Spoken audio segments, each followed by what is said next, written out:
Bienvenue. Analyser une scène de théâtre pour le bac, ça peut faire un peu peur, n'est-ce pas? Mais en fait, c'est comme un jeu de pistes passionnant. Ensemble, on va se constituer la boîte à outils parfaite pour décoder n'importe quelle pièce. Alors, par où est-ce qu'on commence? Eh bien, par l'idée la plus importante, vraiment celle qui change tout. Le théâtre, ce n'est pas une seule chose, mais bien deux à la fois. C'est ça, sa nature double. En fait, tout est déjà dans le nom. Théâtre vient d'un mot grec, théaomai, qui veut dire regarder.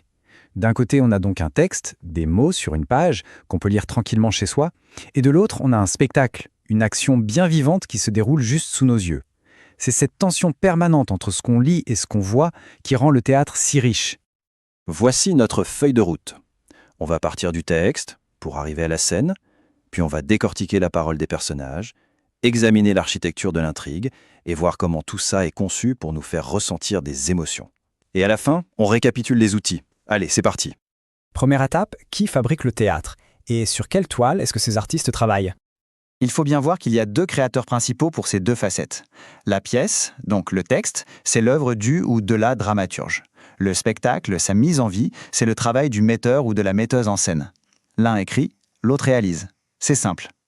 Bien sûr, ils ne sont pas seuls. Le metteur en scène aujourd'hui est considéré comme un véritable co-auteur du spectacle. Il ou elle interprète le texte, peut décider de transposer une pièce du XVIIe siècle à notre époque, par exemple. Il choisit les comédiens, ça c'est la distribution, et il va diriger leur jeu pendant les répétitions pour donner un corps et une voix aux personnages. Et l'action, elle, se déroule dans deux lieux en même temps. Il y a l'espace dramatique, celui de l'imaginaire, un palais dans la Rome antique, un appartement à New York, et puis il y a l'espace scénique, le plateau de théâtre bien réel, avec ses planches, ses projecteurs. Et comment fait-on pour que l'espace bien réel de la scène évoque le monde imaginaire de l'histoire? C'est là qu'intervient tout l'art de la scénographie. C'est elle qui habille la scène, avec les décors, les lumières, les sons, les costumes, bref, tout ce qui nous transporte. Le dramaturge a un moyen de guider cette mise en scène. Ce sont les didascalies. On peut voir ça comme ces instructions secrètes. Il y a les didascalies initiales, qui posent le décor au début, et les didascalies internes, souvent en italique, qui glissent des indications de ton, de gestes ou de déplacement au cœur même des dialogues.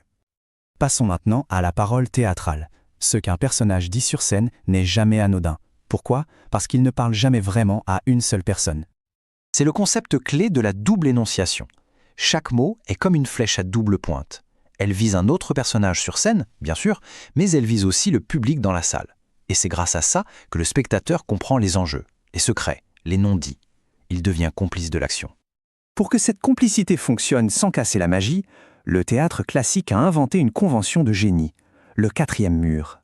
C'est un mur imaginaire, transparent, qui nous sépare de la scène. Il nous permet de tout voir, de tout entendre, comme si on était des fantômes qui observent une scène de la vie réelle. Et cette parole, elle prend des formes très variées. Le dialogue, ça fait avancer l'histoire. La tirade, ça permet de développer une grande idée. La stichomythie, c'est un vrai ping-pong verbal, très rapide, des répliques qui fusent pour créer une tension extrême. Le monologue, c'est le personnage seul en scène qui nous ouvre son âme pour prendre une décision ou se confesser. Et enfin, l'aparté, souvent signalé par « à part », c'est un clin d'œil direct au public, une pensée dite tout haut que les autres n'entendent pas. Une pièce de théâtre, surtout à l'époque classique, s'est construite comme un bâtiment. Elle a une charpente, des fondations. Voyons un peu le plan de l'architecte. La structure de base est divisée en actes, qui sont les grands chapitres de l'histoire. Et ces actes sont eux-mêmes découpés en scènes, de plus petites unités, qui, traditionnellement, changent à chaque fois qu'un personnage entre ou sort du plateau. Le théâtre classique du XVIIe siècle suit une mécanique redoutable en 5 temps. D'abord l'exposition qui pose les bases, ensuite le nœud qui crée le problème, puis les péripéties, les rebondissements qui compliquent tout. Arrive le coup de théâtre qui renverse la situation et enfin le dénouement qui résout le conflit. Attention quand même, ce modèle a été beaucoup contesté à partir du XIXe siècle par des auteurs qui cherchaient plus de liberté. Et parmi les coups de théâtre, il y en a un particulièrement spectaculaire, le Deus ex machina. Ça veut dire le dieu sorti de la machine. Imaginez une situation totalement bloquée, sans aucune issue, et paf, un personnage surgit de nulle part et résout tout par miracle. Pensez à la fin du Tartuffe de Molière, c'est un exemple parfait de ça. Finalement, tout ça, le texte, la scène, la structure, ça n'a qu'un seul et unique but. Provoquer des émotions chez le spectateur. C'est un véritable voyage émotionnel. Dans la tragédie, l'objectif suprême, c'est la catharsis. C'est un concept puissant hérité des Grecs. En voyant le destin terrible des héros, le spectateur ressent de la pitié et de la terreur. Et ces émotions sont si fortes qu'elles le purgent en quelque sorte. Elles le nettoient de ses propres angoisses. On sort du théâtre, paradoxalement, apaisé.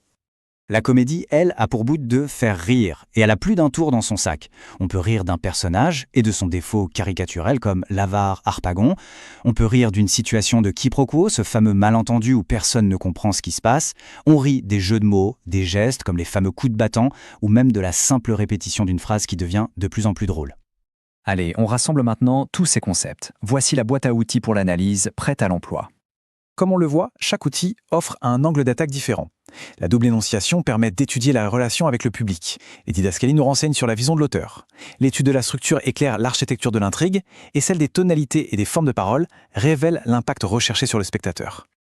Avec ces clés en main, un texte de théâtre n'est plus une page intimidante, mais un monde à explorer. Car c'est là toute la magie de cet art. Il est fait pour être à la fois lu et vécu.